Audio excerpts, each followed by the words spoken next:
하나님의 말씀 함께 보겠습니다. 구약성경 출애굽기 14장 1절에서 14절까지의 말씀입니다. 여호와께서 모세에게 말씀하여 이르시되 이스라엘 자손에게 명령하여 돌이켜 바다와 믹돌 사이의 비하히롯 앞 곧 바알스본 맞은편 바닷가에 장막을 치게 하라. 바로가 이스라엘 자손에 대하여 말하기를 그들이 그 땅에서 멀리 떠나 광야에 갇힌 바 되었다 하리라. 내가 바로의 마음을 완악하게 한즉 바로가 그들의 뒤를 따르리니 내가 그와 그의 온 군대로 말미암아 영광을 얻어 애굽 사람들이 나를 여호와인 줄 알게 하리라 하시매 무리가 그대로 행하니라. 그 백성이 도망한 사실이 애굽 왕에게 알려지매 바로와 그의 신하들이 그 백성에 대하여 마음이 변하여 이르되 우리가 어찌 이같이 하여 이스라엘을 우리를 섬김에서 놓아 보내었는가 하고 바로가 곧 그의 병거를 갖추고 그의 백성을 데리고 갈새 선발된 병거 600대와 애굽의 모든 병거를 동원하니 지휘관들이 다 거느렸더라. 여호와께서 애굽 왕 바로의 마음을 완악하게 하셨으므로 그가 이스라엘 자손의 뒤를 따르니 이스라엘 자손이 담대히 나갔습니다. 애굽 사람들과 바로의 말들 병거들과 그 마병과 그 군대가 그들의 뒤를 따라 바알스본 맞은편 비하히롯 곁 해변 그들이 장막 친 데에 미치니라. 바로가 가까이 올 때에 이스라엘 자손이 눈을 들어본즉 애굽 사람들이 자기들 뒤에 이른지라. 이스라엘 자손이 심히 두려워하여 여호와께 부르짖고 그들이 또 모세에게 이르되 애굽에 매장지가 없어서 당신이 우리를 이끌어내어 이 광야에서 죽게 하느냐? 어찌하여 당신이 우리를 애굽에서 이끌어내어 우리에게 이같이 하느냐? 우리가 애굽에서 당신에게 이른 말이 이것이 아니냐? 이르기를 우리를 내버려 두라. 우리가 애굽 사람을 섬길 것이라 하지 아니하더냐? 애굽 사람을 섬기는 것이 광야에서 죽는 것보다 낫겠노라. 모세가 백성에게 이르되 너희는 두려워하지 말고 가만히 서서 여호와께서 오늘 너희를 위하여 행하시는 구원을 보라. 너희가 오늘 본 애굽 사람을 영원히 다시 보지 아니하리라. 여호와께서 너희를 위하여 싸우시리니 너희는 가만히 있을지니라. 아멘. 오늘부터 몇 주간에 걸쳐서 출애굽의 여정을 통해서 하나님의 백성으로 조율해 나가시는 하나님의 튜닝 레슨이라는 제목으로 함께 말씀을 나누고자 합니다. 여러분도 알다시피 출애굽 여정은 하나님께서 애굽에 있는 이스라엘 백성을 부르시고 난 후에 하나님의 백성으로 조율해 가는 과정을 담아내고 있는 책입니다. 특별히 하나님은 이스라엘 백성들을 하나님의 사람으로 조율해 나가는 그 과정 속에서 그들을 조율해 나가는 도구로 사용하신 장소가 있는데요. 그곳이 광야라고 하는 곳입니다. 애굽에서 나온 이스라엘 백성들이 그 광야를 통과하지 않고도 가나안으로 들어갈 수 있는 여러 가지 길이 있음에도 불구하고 하나님은 이스라엘 백성들을 굳이 광야로 이끄시고 그 광야에서 하나님의 사람으로 조금씩 조율해 나가는 과정을 우리에게 보여주고 있습니다.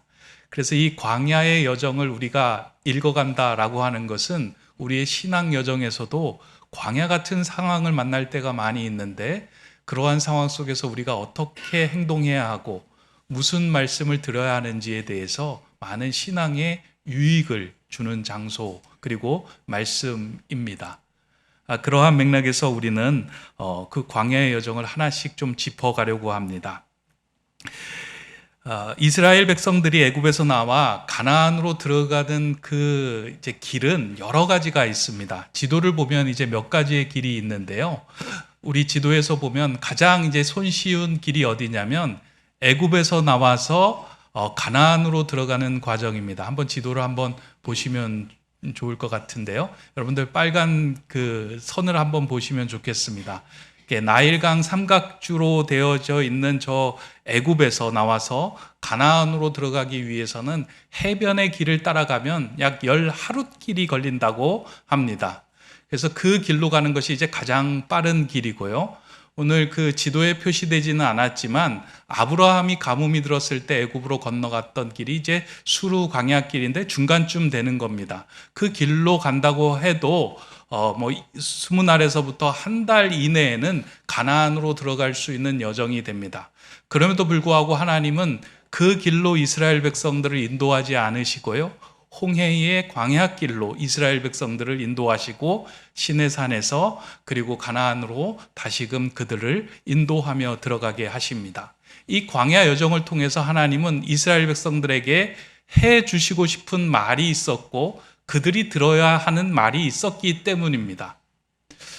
이제 지도 내려주셔도 됩니다. 그런데 이스라엘 백성들을 굳이 그 해변길로 인도하지 않았던 이유에 대해서 성경은 이렇게 기록하고 있는데요.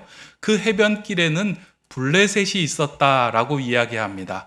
그 당시에 강한 군사력을 가지고 주변 사람들하고 전쟁을 해서 져본 적이 없는 블레셋 사람들이 그 해변길에 있었기 때문에 이스라엘 백성들이 그 해변길을 따라가다 보면 반드시 그들이 블레셋 사람을 만나서 다시 애굽으로 돌아오는 길이 있었기에 일이 일어날 수 있기에 그들을 이제 그 길로 보내지 않았다라고 이야기합니다. 아직 하나님의 사람으로 조율되지 않았기 때문에 어려운 상황을 만나면 그들이 어떻게 행동해야 될지를 모르고 있었기 때문에 그렇게 쉬운 길로 그들을 보내지 않았던 것입니다.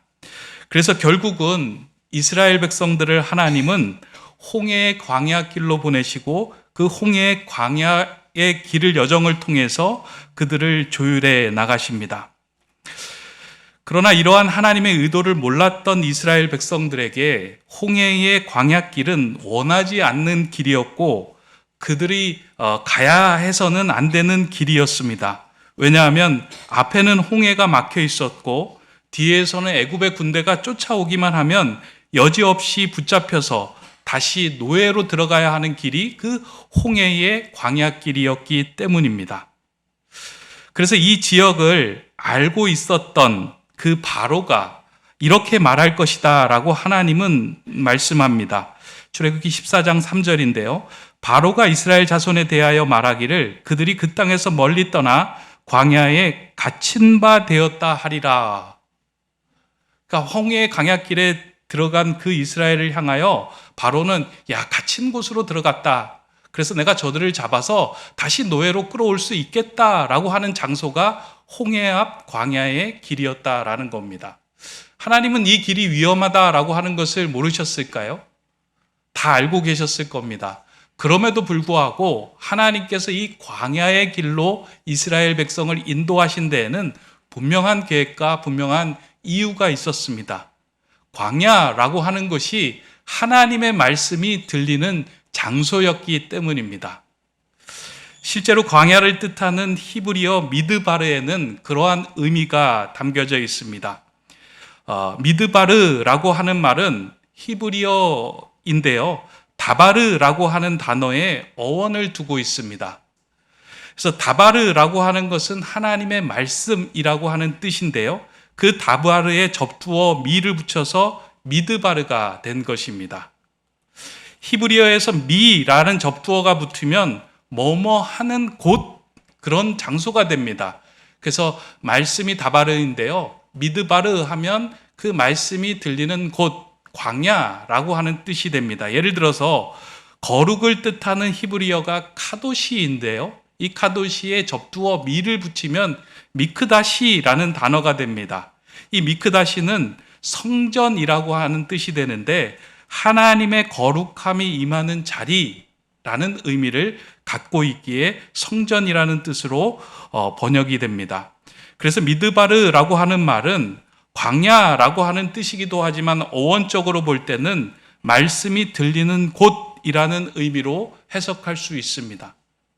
그러한 맥락에서 볼 때 하나님께서 이스라엘 백성을 홍해 앞 광야로 이끄셨다는 것은 그 홍해 앞 광야에서 이제 내가 누구인지, 너희들이 무슨 말씀을 들어야 되는지, 너희들이 어디로 나가야 하는지 그들을 조율해 나가시겠다 하는 하나님의 의도가 담겨져 있는 장소였습니다. 지금까지 이스라엘 백성들은 애굽에서 430년 동안 노예로 지나면서 하나님이 누구이신지, 하나님이 무슨 말씀을 하시는지, 하나님이 어떠한 분이신지를 다 잊어버렸습니다. 그러다 보니까 자신들의 그냥 마음속에서 일어나는 소리를 듣고 따르며 행동했던 사람들이 애굽의 노예였던 이스라엘 백성들이었습니다.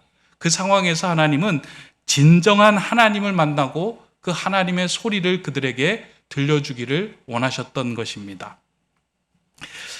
말씀을 준비하면서 참기름 집 이야기라고 하는 제목의 짧은 글을 제가 하나 읽었습니다. 그 글이 주는 의미가 참 깊은데요. 이렇습니다. 시골에서 농사를 짓다가 서울로 올라온 중년 부부가 겪었던 이야기입니다. 이 서울로 올라오면서 이 중년 부부가 시중에 판매되는 참기름을 먹어보고서는 통탄을 이렇게 금치 못했습니다. 왜냐하면 도시 사람들이 먹는 참기름의 대부분이 낙하생 기름을 썼거나 저질의 수입계를 볶아서 짠 가짜 참기름들이었기 때문입니다. 이러한 참기름을 먹는 것이 안타까워서 그 중년 부부는 토종 참깨로 참기름을 짜서 시중의 가짜 참기름들과 거의 같은 가격으로 팔았습니다. 이익은 없었지만 그럼에도 불구하고 정직하게 신용을 지키며 진짜 참기름을 팔다 보면 나중에 보상을 받을 것이다 라고 하는 생각에 열심히 그 사업을 행했습니다. 그런데 결과가 어떻게 되었을까요? 몇 달 후에 그 참기름집의 문을 닫는 일이 벌어졌습니다. 왜 참기름집의 문을 닫게 되었을까요? 일부에서는 어떤 분이 고소해서 이렇게 이야기를 하더라고요. 참기름이 고소해서 이제 누가 그렇게 됐다라고 이야기하는데, 고소해서라고 하는 의미가 맞는데 왜 고소를 했냐면 사람들이 그 집 참기름 맛이 이상하다라고 이야기를 이제 소문을 퍼뜨렸기 때문입니다. 저 집은 참기름을 파는데 이상한 맛을 나는 참기름을 판다라고 하는 거예요. 많은 사람들이 이미 가짜 참기름에 익숙해져서 진짜 참기름을 먹고서는 저 집이 이상한 기름을 파는구나 라고 하는 그런 생각을 하고 그 소문을 퍼뜨렸기에 더 이상 장사를 할 수 없게 됐다라고 하는 이야기입니다. 마찬가지로 애굽에서 살아가던 이스라엘 백성들은 하나님이 누구이신지를 잊고 살았습니다. 내가 들어야 하는 진정한 소리가 무엇이고 내가 믿어야 하는 분이 누구이고 내가 어느 길로 가야 하는지를 잘 알지 못했습니다. 그러다 보니 마음의 소리를 듣고 자신이 원하는 그 길로 나아가며 내가 참된 길로 나간다라고 생각하며 살았던 사람들이 그 이스라엘 백성들이었습니다. 그들에게 너희가 들어야 하는 소리가 무엇이고 너희 마음에 담긴 소리가 온전한 소리가 아니며 지금 내가 가야 할 길을 너희들에게 알려주겠다라고 인도하신 것이 광야, 그 홍해 앞 광야였다는 것입니다. 그 광야에서 이스라엘 백성들을 하나님의 백성으로 튜닝 레슨하기로 시작한 것입니다. 이렇게 성악이나 어떤 음악을 레슨하기 위해서는 그 사람이 가지고 있는 소리를 먼저 들어야 한다라고 합니다. 그래서 그 사람이 어떠한 음을 가지고 있는지, 어떠한 발성을 가지고 있는지를 잘 들어야지만 그 사람의 문제가 무엇이고 어디로 어떻게 이렇게 레슨을 해줘야 되는지 감을 잡는다고 합니다. 그러한 맥락에서 볼 때 하나님은 이스라엘 백성들이 지금 어떠한 마음의 소리를 갖고 있는지, 어떠한 상태인지를 좀 듣기를 원하셨던 것 같아요. 그러한 소리는 그냥 잠잠하고 평안한 데서는 소리가 나지 않지만 극심한 상황 가운데, 내가 어디에 갇힌 바 된 것과 같은 상황 가운데, 내가 홍해의 광야처럼 매몰된 것과 같은 상황을 만날 때 우리 안에서는 여지없이 소리가 뿜어져 나오게 됩니다. 그래서 하나님께서 그 광야로 인도하셨을 때요, 앞에는 홍해가 가로막고 있고 뒤에서는 쫓아오는 애굽의 군대들을 통해서 어찌할 바를 모르는 상황에서 이 사람들이 어떠한 소리를 내는지를 듣고자 한 것입니다. 여러분들도 인생의 광야를 지날 때 여러분들 마음속에서 툭툭 터져 나오는 소리가 있을 겁니다. 그 소리를 잘 들어보면 나는 지금 어디로 가고 있는지, 내가 무엇을 원망하고 있는지 탓하고 있는지를 금세 알아차릴 수 있습니다. 이스라엘 백성들은 이 상황에서 자신 안에 담겨졌던 소리를 이렇게 말합니다. 11절 12절의 말씀입니다. 그들이 또 모세에게 이르되 애굽에 매장지가 없어서 당신이 우리를 이끌어내어 이 광야에서 죽게 하느냐? 어찌하여 당신이 우리를 애굽에서 이끌어내어 우리에게 이같이 하느냐? 우리가 애굽에서 당신에게 이른 말이 이것이 아니냐? 이르기를 우리를 내버려 두라. 우리가 애굽 사람을 섬길 것이라 하지 아니하더냐? 애굽 사람을 섬기는 것이 광야에서 죽는 것보다 낫겠노라. 원망과 불평과 탄식의 소리가 그들 안에서 넘쳐났습니다. 막 사람들이 모여 있는데 왜 애굽에 묘자리가 없어서 여기를 묘자리로 삼느냐? 애굽에서 그렇게 얘기하지 않았느냐? 우리가 나가면 살 길이 없다. 이미 하나님께서 애굽에서 그들을 인도하실 때 10가지의 이적을 통해서 참 하나님이 누구이신지를 그들에게 보여주었음에도 불구하고 그들의 원망과 탄식의 소리에는 하나님이라고 하는 그 믿음의 씨앗을 찾아볼 수 없었습니다. 그래서 그 소리를 들으시고요, 하나님은 이스라엘 백성의 상태를 점검하신 것 같습니다. 그리고는 그들을 나무라지도 않고 책망하지도 않습니다. 아, 너희들의 상태가 지금 이 상태구나. 광야를 만날 때 너희들의 안에 담겨져 있는 소리가 이러한 소리이구나. 이제 내가 너를 하나님의 자녀로, 하나님의 사람으로 조율해 나가겠다.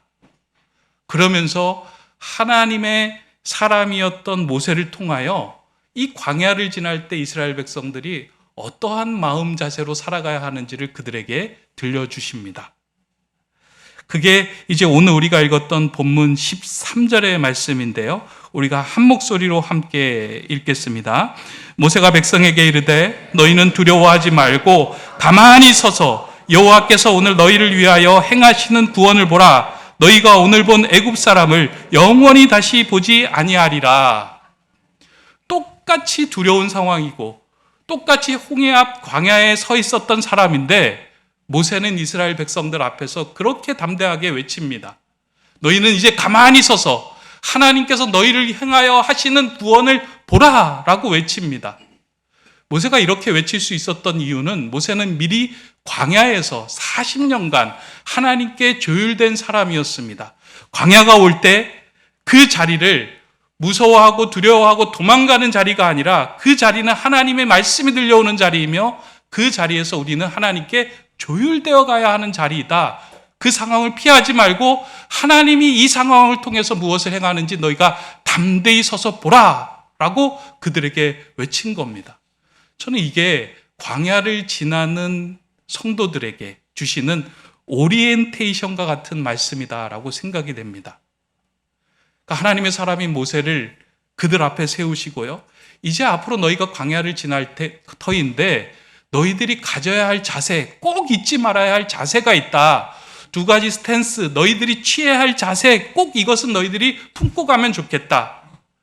하나는 가만히 서서, 또 하나는 하나님의 구원을 보라. 이 자세를 너희가 취하면 좋겠다. 그래서 모세는 이 2가지의 자세를 이야기를 하는데요, 이건 오늘 우리의 인생에서도, 우리의 삶에서도 광야를 지날 때 우리의 마음속에서 들어야 하는 소리며 우리가 외쳐야 하는 소리입니다. 첫 번째로 광야를 지날 때 가만히 서서 있으라 라고 우리에게 말합니다. 여기서 가만히 서서는 가만히 멈추어 있으라 라고 하는 뜻이 아닙니다. 이는 두려움의 상황에서 뒤로 물러서거나 도망하지 말고 그 자리에 견고하게 서 있어라. 내 자리를 견고하게 지키라 라는 말입니다. 하나님의 백성이 되어 하나님의 자녀가 되어 너희를 인도하여 그 자리에 세웠으니 두려움의 상황에서 도망가거나 뒤로 물러서지 말라. 애굽으로 도망갈 생각하지 마라. 내 인생은 내가 책임진다라고 하는 그 말씀을 붙들고 견고하게 서 있으라라는 말씀입니다. 그 두려움의 상황에서 이스라엘 백성들은 경직된 상태로 그 자리에 가만히 서 있었지만 그들의 마음은 여러 군데로 흩어져 버렸습니다. 그리고 세상 소리에 반응하며 바라는 그 소리는 하나님의 말씀에 뿌리를 둔 생각과 소리가 아니라 둥둥 떠다니는 부평초처럼 걱정과 원망의 소리였습니다. 이러한 이스라엘 백성들을 향하여 모세는 하나님을 신뢰하라. 그 자리에 견고하게 서 있는 것이 너희가 해야 할 일이다라고 알려주신 것입니다. 이 말씀은 우리의 삶에도 중요한 교훈이 됩니다. 신앙생활을 하는 우리들도 두려움의 상황이 다가올 때 마음이 분주해지고 세상의 소리가 가득 채워집니다. 그리고 너무 감당할 수 없는 일들이 우리에게 터지게 될 때요, 우리의 마음속으로는 자꾸 뒤로 물러서고자 하는 마음이 생깁니다. 아, 하나님 믿었는데도 이런 일이 생기네. 하나님께서 내 인생 꽃길로 걷게 하실 것 같았는데 왜 내 인생은 흙길이야? 라고 하면서 자꾸 하나님으로부터 우리를 멀어지게 하는 그 마음의 소리가 들린다는 겁니다. 근데 그러한 소리가 들려올 때, 그러한 광야로 우리가 내몰릴 때 우리가 들어야 하는 소리는 무엇이냐면 가만히 서라, 내 자리를 지켜라, 하나님이 너희를 지켜주시고 인도하여 주실 것이다, 하나님이 인도하여 낸 백성은 내가 책임질 것이다 라는 그 말씀에 뿌리를 내리라 라는 말씀입니다. 하나님을 기다리는 것, 하나님의 말씀을 기다리며 가만히 서 있는 것, 그것은 수동적이고 허비하는 시간처럼 보이지만 결코 그렇지 않습니다. 나무가 가만히 서 있는 것, 그게 수동적인 것처럼 보이지만 그렇지 않습니다. 뿌리를 내리며 깊게 든든하게 설 수 있도록 최선을 다하는 자리가 그 자리입니다. 믿음의 사람들은 그 자리에 견고하게 든든하게 서 있어야 합니다. 광야가 올 때. 성경에 등장하는 사울과 다윗의 삶을 보면 이 두려움의 상황에서 어떻게 대처했는지가 극명하게 나타납니다. 그리고 대조적으로 보여줍니다. 이스라엘 초대왕인 사울의 인생을 자세히 들여다보면 그의 인생에는 광야가 없는 것처럼 보입니다. 어려움이 없거나 두려움의 상황이 없었다라고 하는 것은 아닙니다. 두려움의 상황이 있었고요, 어려움의 상황이 있었습니다. 근데 사울은 그 광야를 제대로 지나지 못했습니다. 그냥 그 자리에서 자신에게 들려왔던 그 불안의 소리, 두려움의 소리, 세상의 소리를 듣고 반응합니다. 아, 이 상황은 그냥 이렇게 행동하면 되겠까? 라고 생각하며 그 일을 행합니다. 결국 그 일들은 하나님 보시기에 악한 일이다라고 하는 책망을 받게 됩니다. 그에 비해서 다윗은 그의 인생 가운데 무려 13년이라는 광야의 시간을 보냅니다. 물리적으로 보낸 시간입니다.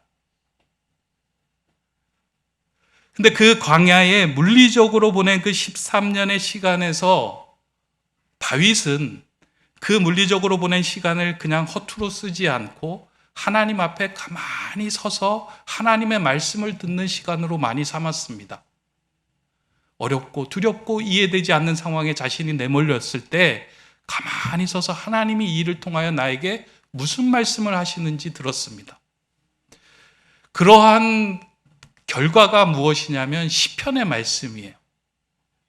시편의 대다수가 다윗이 두렵고 어렵고 환난과 광야에서 기록된 말씀이에요. 하나님께서 나에게 이렇게 말씀하셨네. 하나님이 이 상황을 통해서 나를 이렇게 인도하시네. 하나님이 이 상황에서 내 길을 이렇게 지도하시네 라고 한 고백의 말씀들이 그 시편에 그대로 녹아져 있습니다. 그렇기에 두렵고 어려움이 올 때 다윗은 뒤로 물러서는 것이 아니라 담대하게 하나님을 신뢰하며 앞으로 한 걸음 내디딜 수 있게 된 것입니다. 사랑하는 성도 여러분, 우리의 삶에도 홍해 앞 광야와 같은 시간이 그리고 때가 찾아올 때가 분명히 있습니다.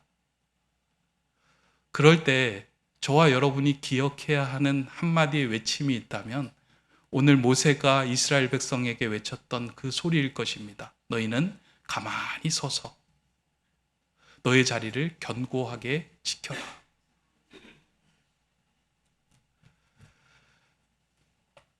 하나님께서 이스라엘 백성들의 삶을 조율해서 나가기를 원하시는 자리는 저는 모세의 자리였다라고 생각합니다.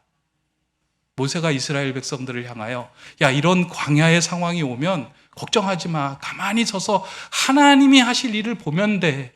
가만히 있자. 먼저 가만히 있으면서 하나님의 음성을 듣자. 하나님이 이 일을 통하여 뭐라고 말씀하시는지 좀 듣자. 세상 소리가 멈추어지는 그 광야에서 세상 얘기 듣기 전에 하나님의 소리를 듣자. 그 하나님의 소리를 들어야만 진정으로 그리스도인으로 하나님의 사람으로 거듭날 수 있다. 인생의 광야를 지날 때 이 소리가 저와 여러분들에게 온전하게 들려지기를 간절히 소망합니다. 두 번째 광야를 지날 때 모세가 그들에게 하였던 말은 하나님이 행하시는 구원을 보라 라는 외침이었습니다. 당시의 애굽의 군대력은 세계 최강이었습니다. 이스라엘 백성들이 그들과 싸워서 승리할 수 있는 확률은 그래서 제로였습니다. 또한 그들 앞에 놓여있는 홍해는 이스라엘이 앞으로 나아가는 것을 막는 커다란 장애물이었습니다. 그 홍해를 뚫고 지나간다는 것, 그리고 애굽의 군대와 싸워서 이긴다라고 하는 것은 상상도 할 수 없는 일이었고 불가능한 일이었습니다. 주변은 다 계곡으로 막혀 있고 앞뒤가 꽉 막힌 상황에서 이스라엘 백성들이 그 상황을 헤쳐나가는 것, 그것은 불가능한 일이었다라는 겁니다.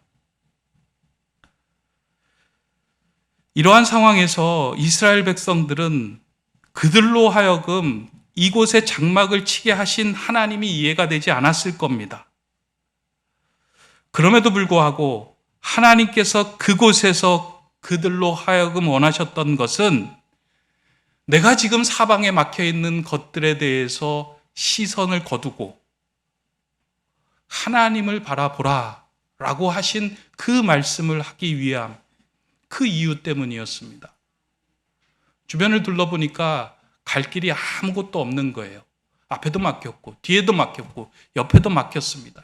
나를 도와줄 사람도 없고 내 길을 열어줄 모든 그 상황들이 다 막힌 것 같은 상황에서 하나님이 이스라엘 백성들에게 행하신 일은 무엇이냐면 하나님이 이제부터 행하시는 구원을 보라.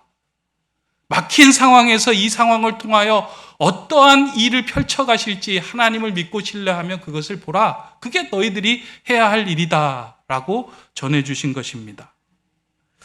우리의 눈에는 길이 보이지 않지만 하나님을 신뢰하며 나아갈 때 우리가 상상할 수 없는 일들이 우리의 눈앞에 펼쳐지게 됩니다. 홍해 앞 광야는 이스라엘 백성들로 하여금 눈을 들어서 하나님을 바라보게 하는 자리며 그 고난의 상황을 통하여 완벽하게 일하고 계신 하나님을 만나게 하는 자리였습니다. 나중에 이스라엘 백성들이 그 홍해가 갈라지고 그 홍해의 마른 길을 지날 때 애굽의 군대들은 모두 다 그 물에 수장되는 것을 보면서 그들은 환호성을 지르게 됩니다. 아무도 상상할 수 없었던 일이었습니다. 혼잡스럽고 막힌 것 같은 상황의 뒤편에는 완전하고 온전한 하나님의 계획이 기다리고 있었던 겁니다. 어거스틴은 이러한 상황을 이렇게 이제 표현을 하고 있습니다. 한번 들어보시기 바랍니다. 고통이란 술을 놓은 천을 보는 것 같다. 천의 뒷면을 보면 많은 색깔의 실이 무질서하게 얽혀 있어서 보기에 나쁘다. 고통을 담은 괴로움이나 부조리로 보는 것은 뒷면만 보기 때문이다. 천의 앞면을 본다면 혼란하던 실들의 형태와 색채가 아름답게 조화되어 있음을 발견하게 될 것이다. 하나님이 역사를 움직이신다는 것을 믿는 사람은 혼잡을 뚫고 아름다운 미래를 본다. 너무 이렇게 좀 은혜스러운 말 아니겠습니까? 우리가 그 술을 놓는 천을 보면은요, 그 천의 뒷면을 보면 막 혼잡스럽고 지저분하지 않습니까? 근데 그 천을 뒤집어 볼 때 그 앞면은 우리가 원하던 아름다운 그림, 그 수가 놓여져 있다는 거예요. 근데 우리가 홍해 앞 광야와 같은 상황을 만날 때 혼잡스럽고 어지러운 상황 속에서는 그 그림을 볼 수 있는 눈이 우리에게는 없다는 겁니다. 그때 우리가 믿음으로 바라봐야 하는 것, 하나님의 구원하심을 믿음으로 바라보게 되는 거예요. 그럴 때 그 하나님께서는 우리의 눈을 열어서 놀라운 일들을 펼쳐주시고 계획하시는 것을 보게 하신다라는 겁니다.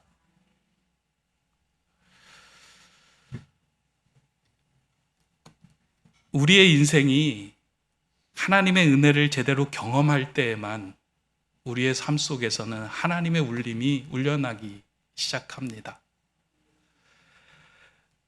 하나님의 은혜로 홍해를 건너고 또 이스라엘 백성들이 애굽의 군대가 수장한 것을 보고 난 후에 그 이제 찬양을 하게 되는데요. 그리고 하나님을 인정하기 시작하는데요. 출애굽기 14장 보면 마지막 절에 이렇게 기록되어 있습니다. 이스라엘이 여호와께서 애굽 사람들에게 행하신 그 큰 능력을 보았으므로 백성이 여호와를 경외하며 여호와와 그의 종 모세를 믿었더라. 이제 하나님께 조금씩 조율되어 갔다라고 하는 그 표현을 하고 있습니다. 지나서 15장에 가면 이스라엘 백성과 모세가 자신이 경험한 하나님을 찬양하는 그 찬양의 노래가 이어집니다. 하나님의 그 은혜를 경험한 사람들은 그 삶에서 반드시 하나님의 사람으로 소리를 내며 살아가게 됩니다. 하나님은 이러한 하나님의 사람으로 튜닝 레슨을 하기 위해서 그 백성들을 광야로 인도하시고 그 광야에서 조금씩 조율해 나가시는 겁니다. 혹시 오늘 예배드리는 성도님들 가운데 내 삶이 홍해 앞 광야와 같은 답답한 상황이라면 오늘 말씀을 좀 제대로 들으셨으면 좋겠습니다. 믿음으로 모세가 외쳤던 가만히 서서 하나님의 구원을 보라. 이게 우리의 음성에 우리의 마음에 들려오기 시작할 때요, 우리의 마음에 진정한 평안을 누리고 하나님을 신뢰하며 기다릴 수 있게 될 겁니다. 제가 이제 그 말씀을 이제 정리를 하면서 이게 모세가 이야기했던 게 우리의 믿음의 가보가 되는구나라는 생각을 했습니다. 가만히 서서 하나님의 구원을 보라. 가보. 별로 반응이 없으시네요. 여러분, 그 광야와 같은 세상을, 그 상황을 만날 때요, 아무것도 생각이 안 납니다. 그냥 마음에서 죽었다라는 생각이 나지 무엇인가 우리가 붙잡을 생각들이 아무것도 나지 않아요. 그때 여러분들이 꺼내야 되고 여러분들이 들어야 하는 이 음성이 있다면, 가만히 서서 하나님이 어떻게 말씀하는지 들어야 되겠구나, 하나님의 구원을 봐야 되겠구나 라는 음성이 여러분들 마음에 새겨지면 그 광야는 복된 자리가 됩니다. 저는 그러한 홍해 앞 광야에서 이 음성을 들으며 하나님의 튜닝 레슨에 성실히 임하여 살아가는 저와 여러분 되시기를 주님의 이름으로 축원합니다. 기도하겠습니다. 사랑의 하나님, 출애굽의 여정을 통해 하나님의 사람을 어떻게 조율해 가시는지를 보게 하심에 감사를 드립니다. 홍해 앞 광야에서 들려오는 세상의 소리에, 마음의 소리에 우리의 정신을 빼앗기지 않게 하시고 조바심을 내는 인생 되지 않게 하여 주시옵소서. 두려움의 상황에서 가만히 서서 하나님의 구원하심을 보고 바라며 날 향한 완전한 계획을 이루어 가시는 하나님을 찬양하는 인생 되게 하여 주시옵소서. 우리의 광야와 같은 세상에서 새길을 내시고 인도하시는 우리 주 예수 그리스도의 이름으로 기도드립니다. 아멘.